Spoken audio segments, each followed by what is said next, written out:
Hey everyone, and welcome back to this week's edition of the Six Sessions. It's that delightful time of week when I get to sidestep my day job and dive into the conversations with some of the brightest and most inspiring minds in the growth space. This week, we're playing in the world of customer success. Often considered the third pillar of growth alongside sales and marketing, CS is, in my not so humble opinion, one of the most important levers in the growth stack. We're spending the next 45 minutes, give or take, with a CS leader who has genuinely epitomized the essence of creating impactful customer experiences and achieving unparalleled growth at one of the world's most innovative companies, HubSpot. Not that I am biased. In the fast-paced, seller beware, digitally driven business landscape we navigate today, where customers' expectations are constantly evolving and the pursuit of growth is relentless, the role of customer success has become the linchpin for sustainable business growth. It's the meticulous craft of ensuring every customer interaction is not just a transaction, but a journey steeped in value, enriched with insights, and aimed at fostering long-term relationships, but ultimately getting the customer aligned with where you're adding value. For those in the growth space, customer success is not just a department. It's the heartbeat of a thriving organization. It's the invisible force propelling companies forward, turning visions into realities and strategies into measurable outcomes. But how does it weave into the fabric of organizational culture and business strategies? Our guest today has been a pivotal figure in transforming the realm of customer success. With innovative approaches and visionary leadership, he's not just set benchmarks, but also redefined the paradigms of customer-centric growth.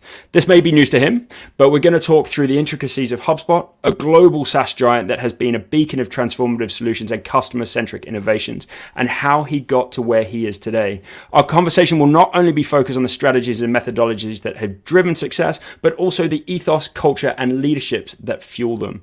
But our chat is going to go beyond the metrics and methodologies. It's about the soul of a company, the unwavering commitment to customer excellence, and the innovative spirit to solve, evolve, and grow. Undoubtedly, we're going to venture into how businesses can stand out in the world brimming with solutions, the challenges and triumphs of leading, innovating, and scaling the customer success space, and the future of customer success in this ever-advancing technological age. The sessions are going to be a treasure trove of insights, strategies, and perhaps even a few secrets to achieving unparalleled customer success. So if you're passionate about transforming customer experience, elevating organizational growth, or simply learning how to infuse a culture of customer success in your growth plans, then these next 45 minutes are for you. This chat will hopefully be rich, insightful, and absolutely unfiltered, so hopefully Phil isn't going to say anything that's going to end either of our careers.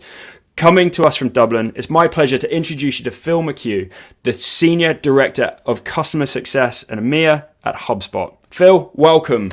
How you doing? Rich, what an introduction. Yeah. Like how much would it be to have you follow me around and introduce me in meetings and any parties that I go to? Like, surely there's a fee I can get for that. Honestly, I'm just looking for the nod for somebody to ask me to come and be their full-time hype man. That is all I want from life. I feel like I need a hype man in my life, and I think it just might be you, Rich. Done. Consider it done. I'll see you in Dublin. Right. Perfect.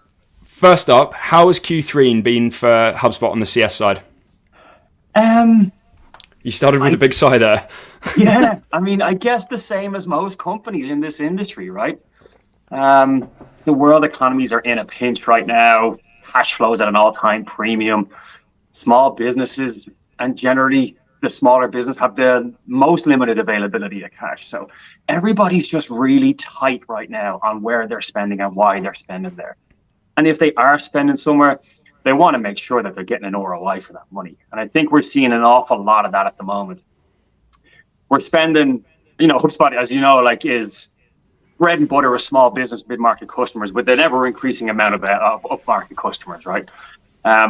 So with that being the bulk of our customers, we're on the receiving end of that pinch. So we're having a huge amount of conversations with our customers at the moment around making sure that they're getting the value from the products they have, they're using the products that they bought, and conversely, the other side of it. Like, what have I got on my tech stack that I'm not using, but I am paying for? So we're really trying to figure out how we can help our customers navigate through their tech stacks and their spends, and making sure that they're able to see where there might be a lot of duplication between what we do versus other software providers. So it's a very different conversation to the last couple of years, but it puts the demonstration of value at a premium, which is what customer success is. right? So it's actually nice to be back to that sort of conversation as opposed to the pull forward COVID digital transformation, that would swelled all boats. It's nice to be in this conversation again, but it's a very different conversation to the previous years. It was interesting, actually. I was at the strategic clients event in London on Tuesday, I think it was, or on Wednesday, and Creven, director of corp sales at HubSpot, and previously done a succession as well. So Creven showed the graph of the growth, so like pre-COVID, COVID, and then kind of post-COVID, and it was like super interesting to see. I'd never really seen it mapped out like that, where you've seen consistent growth, huge spike, huge drop, but then kind of growth as well, almost like the spike didn't exist. And I think that was like customer acquisition. From a CS perspective, that must be bonkers, having to deal with that kind of immediate growth, but then also that kind of, how do you scale for that, but then scale back? That must be a huge challenge in a business like HubSpot. Totally. And especially in most customer success functions, they're very, very reliant on bums in seats. And when this tidal wave of customers came along, we had to amp up all of our recruitment efforts, all of our onboarding efforts, getting everybody up to speed in what solving for the customer is at HubSpot, and like really kind of driving that culture through all of our new hires as quickly as possible. We'll probably get onto it later, but like I've been here a long time, right? I'm over 9 years at HubSpot now. So I've seen it grow from tiny company into what it is. And a lot of people say, why are you still here? Like, would you not try something new? Would you not try to get a different challenge? And I think that example of what you're talking about there is a perfect example of a challenge I'd never had before. And we see that at HubSpot so much. The growth, the pace of growth that we have every year is a different year. That year's challenges were totally different to this year's challenges. And I love that about it. I think that's why, customer success really keeps you on your toes when you're reacting to what's around you and what your customers need from you. So I hear it a lot from HubSpot and other SaaS companies, and I hear it from CS, I hear it from sales. How do you define solving for the customer, or how do you think about solving for the customer? Because it seems to be I wouldn't say it's like a SaaS buzzword, but it seems to be very much a focal point for SaaS companies. Yeah. We have a decision-making hierarchy at HubSpot. It's called CV over EV over TV over me. It's customer value over enterprise value over team value over me as an individual on the team. And we use that as a lens to look through when we're deciding what the right thing for HubSpot is to do. And if we're making decisions that are, affecting a local regional team in a positive way, or we're making it easier for individuals to get promoted by putting like low bars of metrics in place, we're doing a disservice to our customers and our enterprise. So we really try and look at it through that lens and make sure that we're making decisions that will ultimately benefit our customers. And there actually might be collateral damage on the longer end of the tail to individual contributors or teams. And we have to be okay with that. We will always make the decision that benefits our customers, and we'll figure out the rest after it. So it really shows up in a lot of that, like decision making and what we prioritize, and the hard things that we try and undertake. And it can be tough on the inside, right? It can be tough when we're making decisions that might have damage or collateral damage or perceived limitations around you or your team. But as long as it's right for the customer, we all have to kind of disagree and commit and get on with it. I absolutely love that. I think that must be one of the few acronyms I've never heard on the in the HubSpot parlance. No, we have a lot of them. So I'm definitely going to use that. The leadership team are getting hit with that on Monday. Yeah. All right. So what's your journey with HubSpot been like so far? How's your role evolved over the years in shaping customer success in EMEA? Yeah. Like I said, I've been here 9 years, 9.5 years with May so I'm 9.5 now. I was the third CSM that we hired in EMEA. It was just Dublin then at that stage, but I was the third CSM that joined. And we've gone from that to the team that I lead at the moment is 200 people. And it's spread across, I think, 8 or 9 different offices across EMEA. We have language specialists, we have different service models. It's just upended. And, 9 years, it could be, you could see that as being long, but when the scale of a business, it is a tiny amount of time. And I think that's what's really shaped me as a leader while I've been here. There's no time to hang around. There's no time to sit on your heels and think this is great, isn't it? We're all doing great jobs over here, because the game changes so quickly. And I think that's what keeps me coming back for more, right? It keeps me here. It's why I've stayed 9 years and gone from that individual contributor to the role that I'm in now. I personally love learning on the job. I'm not an academic learner, right? I'm a conversational learner. I learn by doing as well. And the best feeling that I get when I'm in here is when I'm presented with a problem that I have no idea how to solve. Like I haven't a clue where to begin. And you get that wave of anxiety and you're like, oh my God, how are we going to do this? But it's so motivating and exciting because I'm going to walk away having learned something completely new. A whole new experience that I didn't have before, that I didn't really feel like I had the tools to bring me to the resolution of that thing. And that's really kind of shaped me and shaped it. I would imagine if you ask people on my team, they would say it feels like that, right? It feels like you're constantly moving and you're constantly pivoting to try and get better at and work on new things. And that's come from my time here. It's come from the aggressive ramp that we've had over that 9 years. And in that time, I went from an individual contributor to a team lead to a manager. I'm a senior director now with 2 layers of management underneath me. And I can't say that I was always ready for those roles, right? I wasn't ready for the leap in between those each time. But I think what I have built over that time is a massive amount of self-awareness and vulnerability. So I know when I'm in the shit and I know where I need to raise that hand, and I'm not afraid to do it. Again, I think being around a company like HubSpot that isn't afraid to fail and it champions those big bets and putting the right thing in the right place, it gives you that confidence that you can say, hey, look, I need a dig out over here. And I think that's really epitomized the success of some people at HubSpot, is that ability to run and be autonomous and show your value, but then slow down and say, I need somebody else to come along on this journey with me. So it's been there's a lot of HubSpotters that have been here a long time, and it's great to see that longevity and tenure, but I think it's because of the environment that keeps people around. Well, from an outside perspective, it feels like HubSpot becomes a new company every 2 years, give or take. There is a new market segments chased after, new product sets, like obviously new offices, new size. So I think from a leadership perspective internally, it must feel like a new challenge almost on a quarterly basis.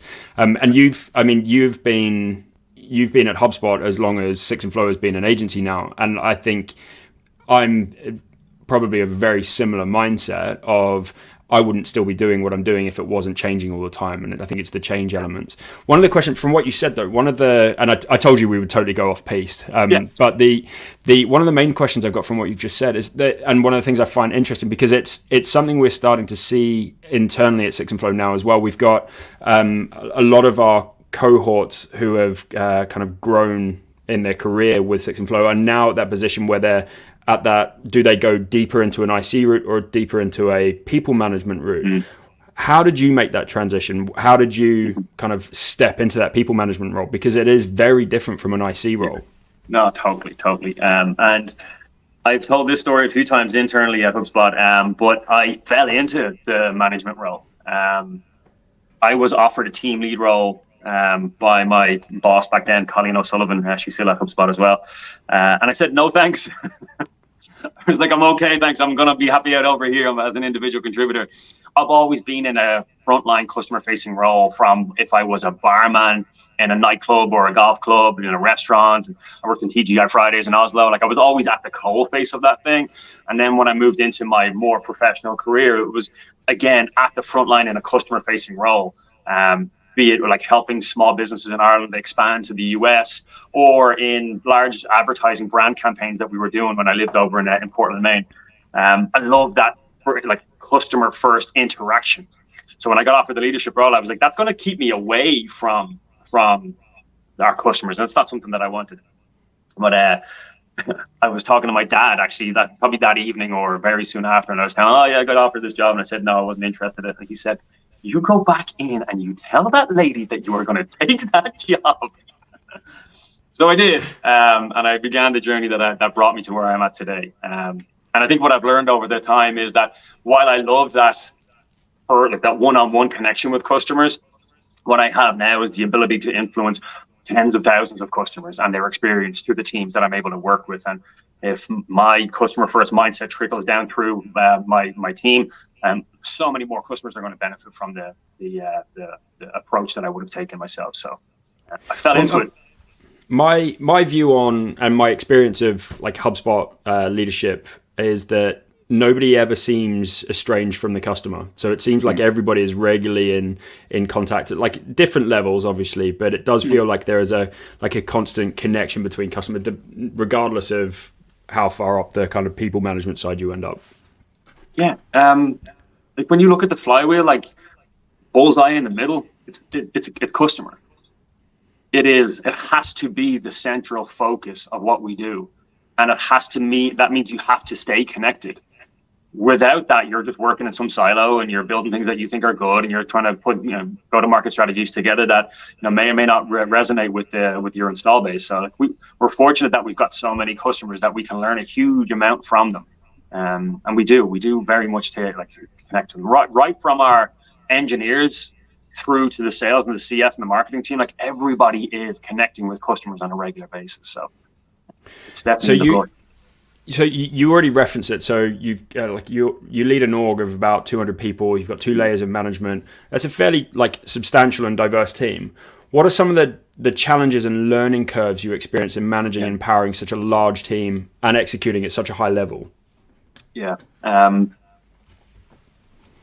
put the success and, if you want to look at the other way, and the lack of significant failure of the team that I've built.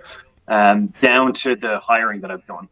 I have 5 direct reports that I work with, and I know I'm biased, but they're a lineup of CS killers. They are all incredible at their job, and I'm lucky that they chose to come and work at HubSpot. And I think my best work has been putting that team together, because I think strong leadership is the single most important thing in success of a team. And having those 5 folks help me manage and lead the bigger business within EMEA, it makes my job so much easier. And I think when I look at their job and when I look at my job is to get out of their way so they can do their job. And I didn't know that at the start. When I first started moving up a little bit more in the ladder, I didn't really know how to give you the keys and walk away. And I got some tough feedback from some people that I did hire into those positions early on. And they were basically like, you're not letting me do my job. You're too close to me.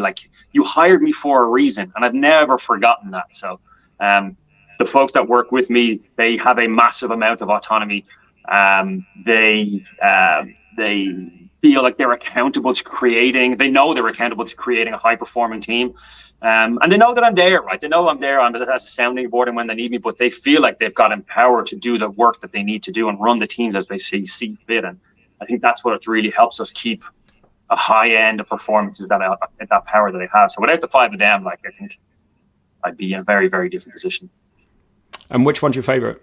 I'm just kidding. You don't have to. How do you balance the global alignment of HubSpot with the local insights and nuances of the EMEA region? Can you share some strategies or experiences where this balance is crucial? Yeah, I think anybody who works in a similar size company or a company that is has a head office somewhere and a satellite office elsewhere. Our EMEA, our Dublin office is quite big, but back then, when I started and as I was growing, it was a much smaller entity. So it felt like it was a push out from the North American way of doing things into here's how everybody else needs to do it around the globe. But very quickly, we started getting up to the size that we're at right now. And we're surrounded by creative, innovative people. So our strategies, our global approach, it's very much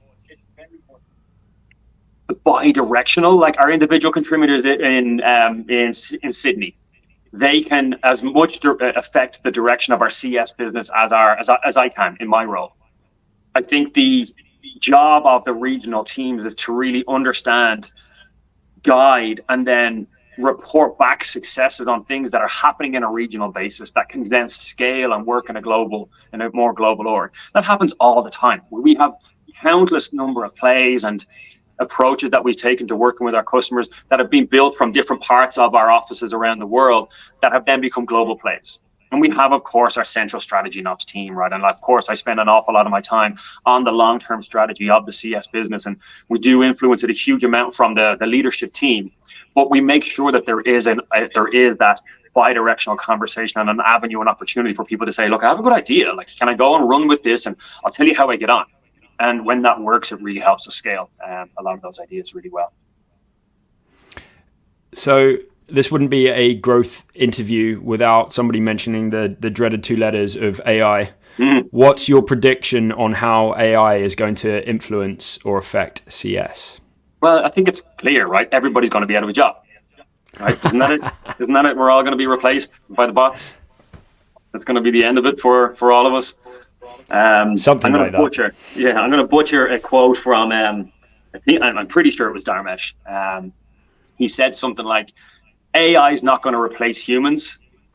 Humans who use AI are going to replace humans who don't. And I think that's really kind of, whether, again, butchered, I'm not sure if it was Dharmesh, but somebody said something like that.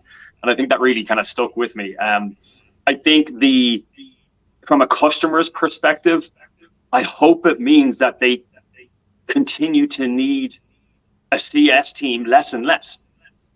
And I don't mean that from let's get rid of CSMs and let's put it all into the tech. But I mean it in a way that our customers' needs are so wide ranging and they're so varying depending on where they're at in their business, that they shouldn't need to speak to a CSM or talk to somebody one-on-one in order to get the most out of their tools or see growth opportunities or think differently about their strategy. They shouldn't need to do that work.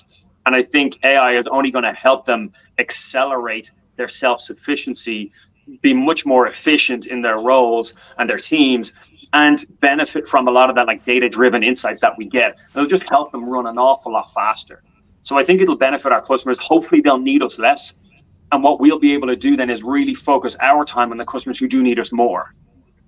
And on from our internal perspective then, the AI tools that we're working with and building in-house, it's about making sure our CSMs are faster. It's about making sure that they have got better insights. It's making sure they're speaking to the right customers who need us most. It's really getting that focus drilled down an awful lot and allowing to be them incredibly productive. I think we're still at very early innings, right now everybody is, but I was working through some presentation that one of my direct reports, Daphne, did very recently, and I'm really excited about the gains that we're going to get from a lot of this internal tooling and how that's going to help our CSMs work with our customers who really need us the most.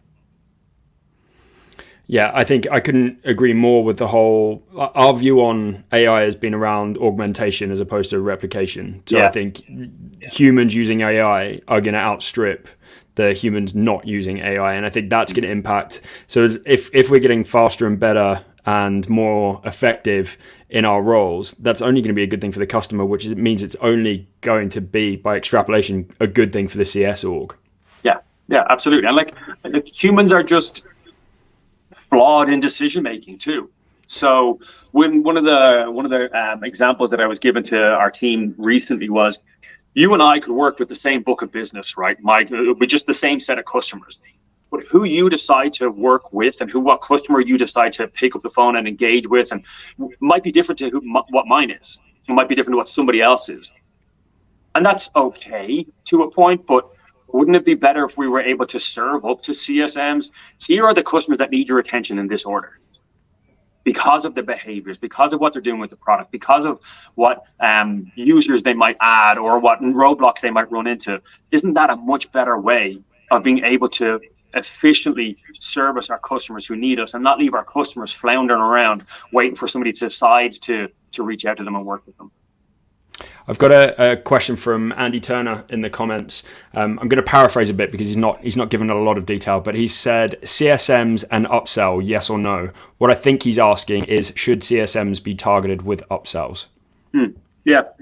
I see it as less about targeting CSMs with upsells. The short answer is yes. The medium length answer is, when you're in a company like ours, everybody should be working to help our customers grow.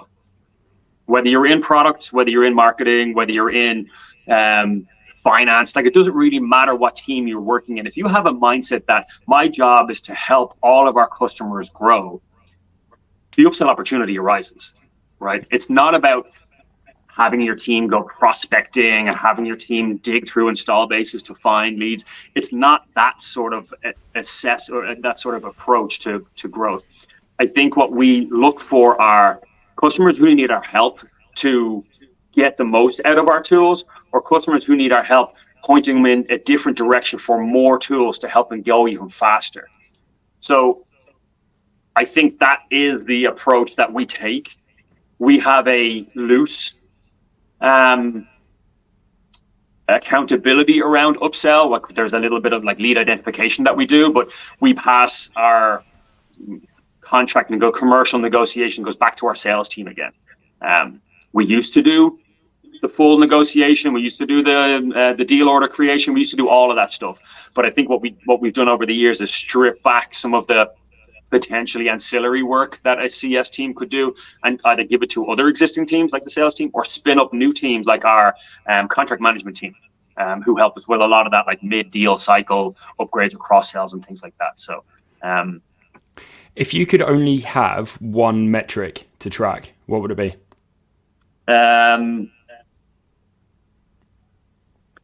I think the one that we use today, our primary metric for our customer success team is revenue retention or net retention. I think it gives you the most holistic view into how your customers are performing when it comes to their adoption of your product, their utilization of your product, their ROI from your product. It gives you both aspects of the downside in your cancellations and your downgrades, but also the upside in your usage growth or value-based growth. Earlier in the year, HubSpot, like most of the tech sector, was unfortunately hit by a round of layoffs. How do you inspire teams to buy into the vision when job security is on the line? Yeah, I don't know the right answer to this question. I can only explain how we thought about it, how I thought about it. It was a rough time. Some companies are still going through that rough time. I don't know if the rough times are over for SaaS. I think we've got a few more earnings calls ahead of us as an industry to know a little bit more about how the bounce back is going. I hope we're bottoming out right now. When we're going to start going through another couple of quarters of standard or stable performance before we start looking towards the future. But I don't work on the finance team. I'm not in that world, so I'll let them guide us on a lot of those things. When we did go through that period, I think the one thing that I tried to do the most was be visible, right? I wanted to be in front of everybody, even if I didn't have the answers. I wanted to just show them that I was there. I wanted to help them understand what I knew. I wanted to listen to the questions that they had. I wanted to be able to provide answers if I knew them, but also just show them I'm in this with you too. My job was at risk as well. I was in the same position as everybody else. And I think showing that to the team helps people process it a little bit more, and it doesn't become a targeted conversation. It's about, it's just about me and my performance. It's a much more holistic thing that we were looking at. So I tried to be as visible as possible. One-on-ones, AMAs, Ask Me Anything's Q&As. I did as much as I could to stay in front of the team and help them think through that on a day-to-day basis. When it comes to we've been doing some more work recently in the transition curve or the change curve, whichever you want to call it. I'm generally pretty quick through it. When the thing happens, that shock or that moment where you're oh my God, what's the thing? The panic. I generally act pretty quick and start moving towards the acceptance and the innovation side of things. So because of that, I also feel like it's my duty to go back and help folks who aren't as quick to go through the transition curve, to help them start thinking about taking that half a step away from the shock and the debilitating feeling of what's happening to that other side of the curve. Because once you get going, right, the inertia loosens a little bit more and you're able to start getting that momentum behind you again. So I feel like that's part of my job, is to make sure is to try and help people move that little bit further along. And once we got people moving, once we got them moving in that direction and the initial wave kind of dispelled a bit more, then I felt like what I needed to do was help everybody zoom back out again.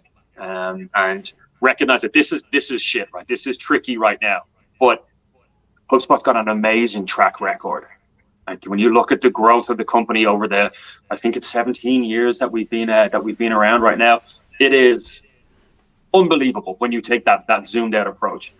And we know we've got a phenomenal product market fit. Our customers tell it all the time. The net new customers that come in every month, the retention of our customers on the long term. And we've hundreds of thousands of customers that pay us. They choose to pay us money for our software every single month. So trying to paint that picture as well of like the future is really bright. There's a short-term hurdle in our way right now that we've got to try and figure around. And how you help us figure around the short-term hurdle is to focus on the controllables of your job. I need you to get back to working with our customers. I need you to get back to responding on calls and emails and setting up executive business reviews and QBR deep dives. Like, I need you to do that work, because if you don't do that work, that's when this starts crumbling even further. And then you take you take that approach of if everybody, no matter what their job is, if they all just focus on the controllables, things are going to get incrementally better, right?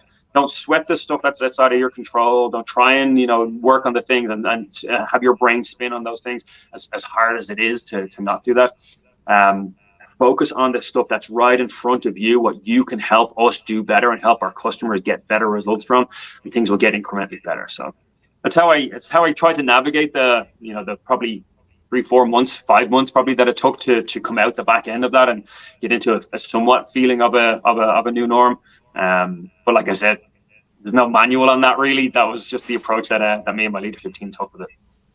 Yeah, it's obviously a tough time for everybody involved, I think. But it's that no playbook, no kind of understanding. I think it's very similar to the COVID pandemic, when we were all kind of told to up sticks, move home, and kind of start dealing with things from afar. Like, I think it has been a couple of years of where I think probably the most important skill is that adaptability and resilience in the process. Yeah. So beyond the professional accolades and achievements, you have a special role in the McHughs.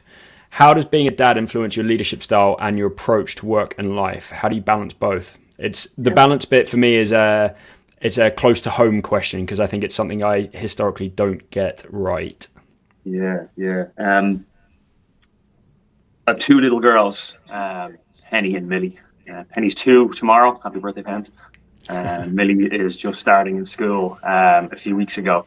So I'm right at the early stages of that parenting journey, right? And again, remember, I've been here for 9 years, so half of my time here, I didn't have kids. Half of my time here, I've had kids. So it's been a real split between those, because like you were saying, like BK before kids, I was in the office at 7:00 in the morning.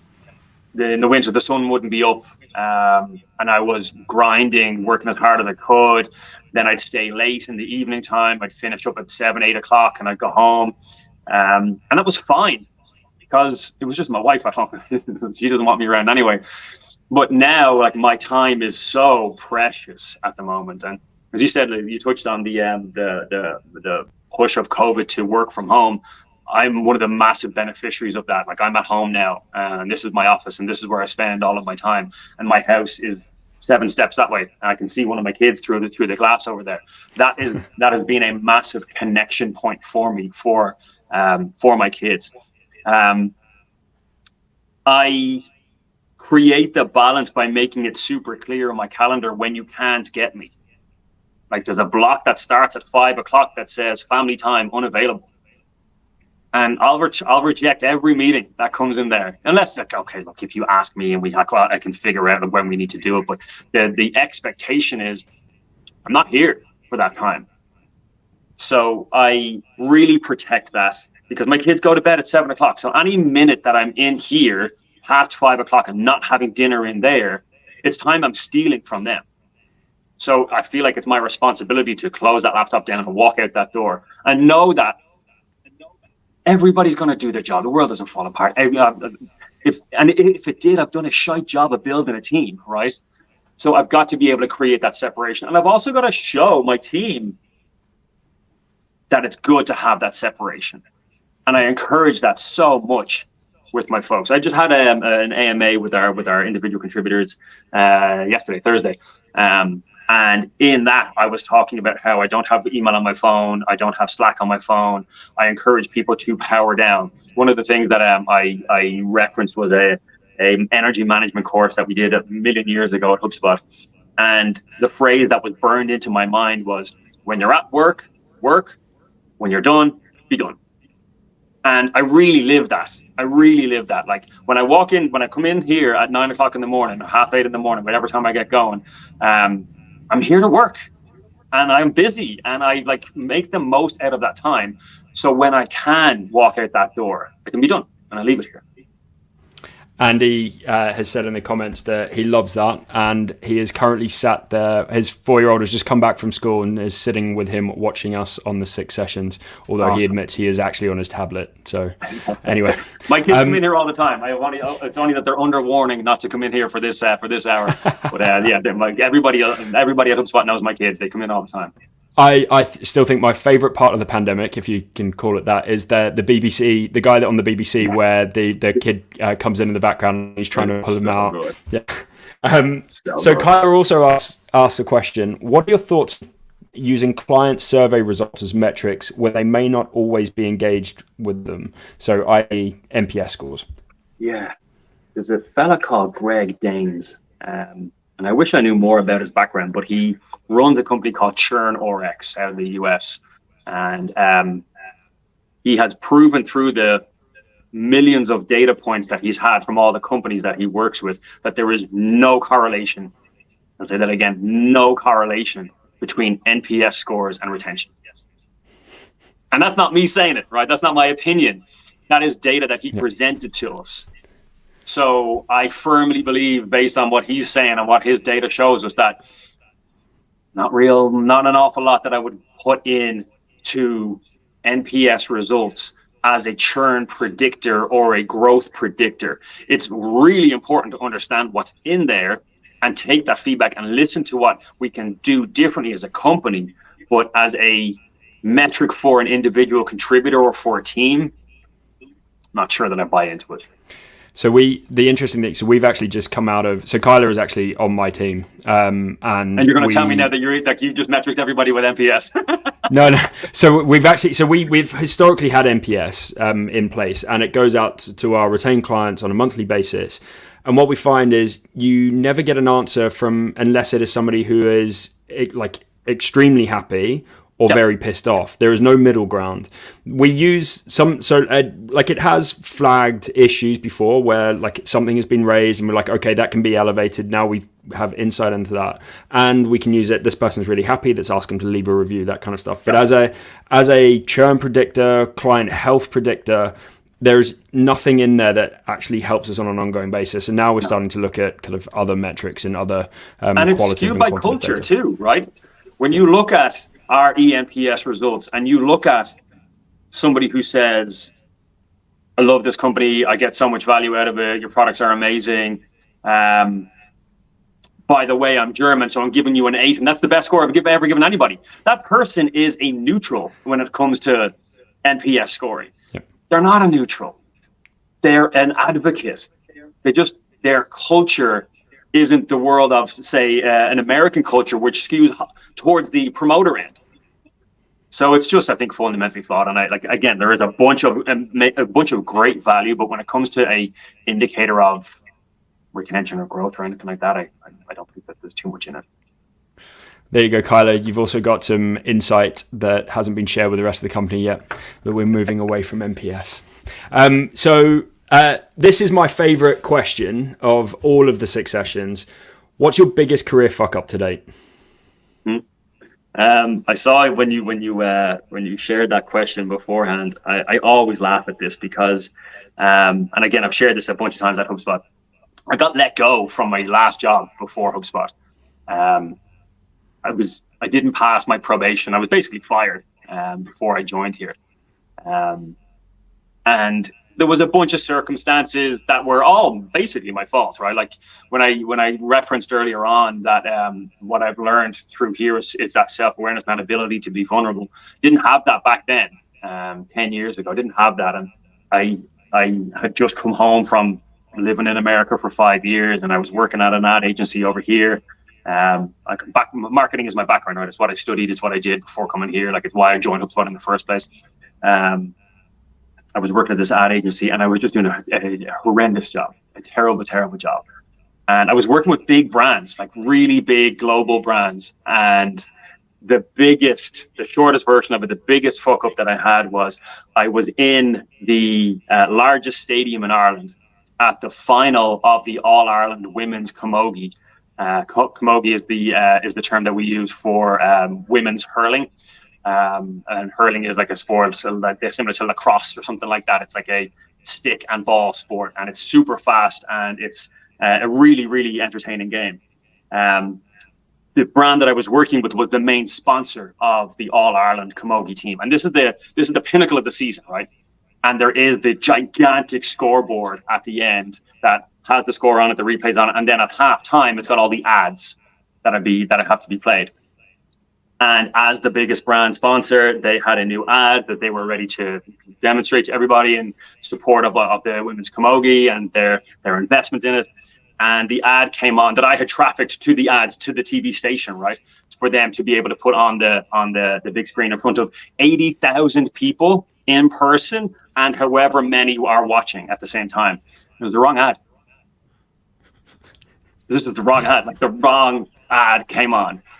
And I'm standing right beside the director of marketing. That is my peer that I'm working with on a day-to-day basis. And she just turned to me and she was like, I had no idea what to do. It wasn't long after that I was told that my services were no longer required at that ad agency. Well, it's not quite as bad. So when I asked John Dick what his was, his culminated with protests outside their office.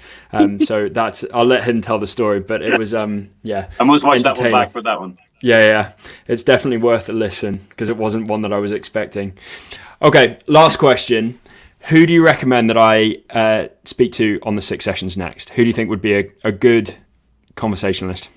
Yeah, I had a couple of people that came to mind. And when I looked back, I actually went to see had this person been on yet or not, and they haven't. You've had Creven on from the corp sales side of things at HubSpot, but I think Shona Tully is somebody that you should look to get on as well. I saw a little nod there. I think you know Shona. I know Shona.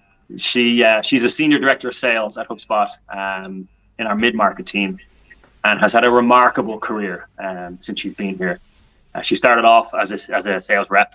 She's actually got me beat on tenure. I think she's just gone past her 10 years, so she had her second sabbatical during the summer.